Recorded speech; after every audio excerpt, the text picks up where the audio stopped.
هلال. أهلا أهلا كيف الحال؟ قد غبت وإليك اشتقنا، وانتهى بعدك صار وصال. نعطي صبرا نأخذ أجرا، والله يرانا ويسمعنا. نغفر زلا نوصل أهلا، لأن رمضان يجمعنا.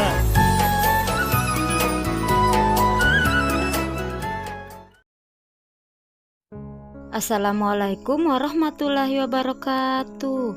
Apa kabar anak-anak bunda yang soleh-soleha? Semoga tetap sehat selalu ya. Gimana puasanya pagi hari ini? Semoga tetap semangat ya. Hari ini kita akan membahas tentang turunnya Al-Quran. Silakan disimak penjelasannya ya. Yang pertama yang kita bahas adalah sejarah turunnya Al-Quran. Sejarah turunnya Al-Quran atau nuzul Quran terjadi pada saat Rasulullah pertama kali menerima wahyu Al-Quran dari Gua Hira pada tahun 610 Masehi. Surah yang dibacakan kepada Rasulullah Shallallahu Alaihi Wasallam adalah surah Al-Alaq ayat 1 sampai dengan 5. Selanjutnya adalah arti nuzul Quran. Nuzul Quran diartikan sebagai malam turunnya Al-Quran dari Lauhul Mahfuz ke Baitullah Izzah di langit dunia secara berangsur-angsur kepada Nabi Muhammad SAW melalui malaikat Jibril dalam jangka waktu sekitar 23 tahun.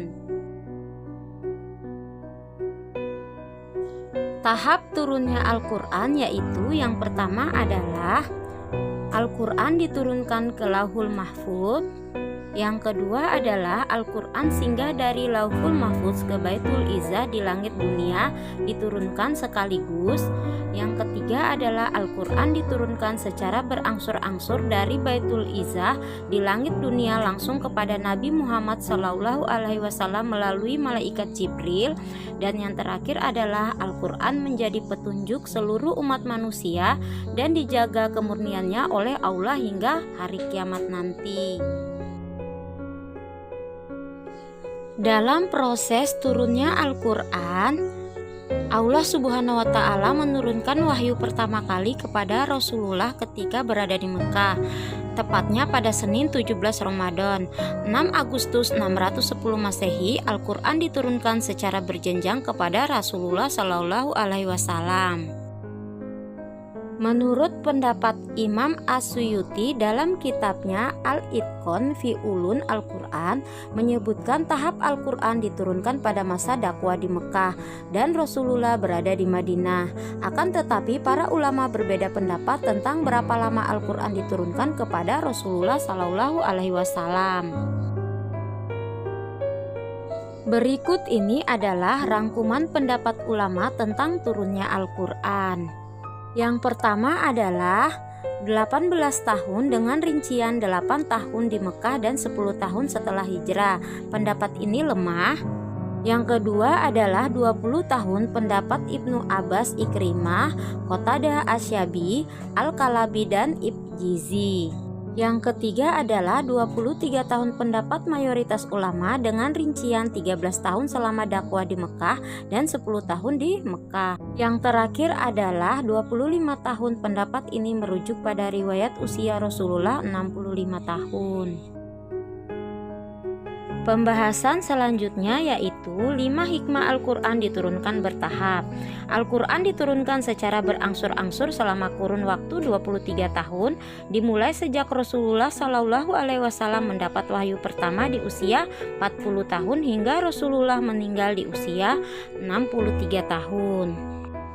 Al-Quran turun selama Rasulullah berada di Mekah 13 tahun dan saat tinggal di Madinah 10 tahun. Turunnya Al-Quran secara berjenjang dan tidak serta-merta itu bukan tanpa alasan. Hikmah Al-Quran diturunkan bertahap yaitu penguatan hati Rasulullah atas ejekan kafir Quraisy terhadap Al-Quran. Yang kedua, bantahan atas tudingan kaum kafir. Beberapa ayat Al-Quran diturunkan khusus membantah tudingan mereka. Yang ketiga, memudahkan hafalan untuk Rasulullah. Yang keempat, periodisasi pemberlakuan syariat Allah secara berjenjang. Ayat-ayat syariat turun secara gradual agar tatanan masyarakat lebih mapan. Dan yang terakhir adalah bukti kemukjizatan Al-Quran yang argumentatif.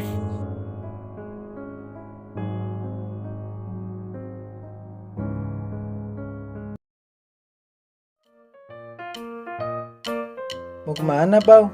Tumben, rapi banget. Mau ngaji lah. Yuk, ikut ke masjid kan? Duluan deh, ntar nyusul. Hehehe. Oke, siap. Ya, serang. Maju. Dijaga turretnya, woi. Jangan egois. Berjuang tuh harus bersama, bukan sendiri.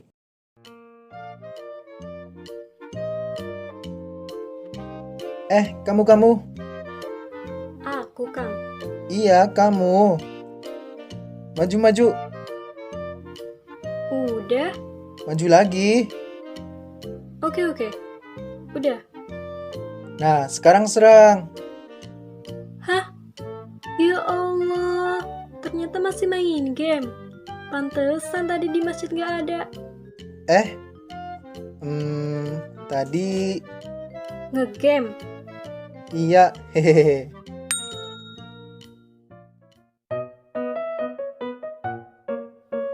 Yuk, Kang. Ngaji di masjid. Seru loh, banyak teman-teman. Terus kan, kemarin Pak Ustadz cerita kalau Dah, ntar Kang Ilham nyusul. ntar kayak kemarin lagi. Enggak lah, slow aja. Atas. Tuh kan, masih main game. Ini tuh bulan Ramadan loh, Kang. Bulan dimana diturunkannya Al-Quran. Ini bulan mulia. Jadi, kita harus perbanyak amal soleh. Kita nggak tahu kan umur kita sampai kapan. Bisa jadi Ramadan ini Ramadan terakhir buat kita. Harusnya yang di-push itu ibadah, bukan rank. Yang di top up itu iman dan takwa, bukan diamond. Asik, timnya hebat. Gak kayak kemarin. Hehehe. Yuk, Kang, ngaji di masjid. Nanggung di, baru main. Sekarang. Iya. Kita ambil Al-Quran dulu.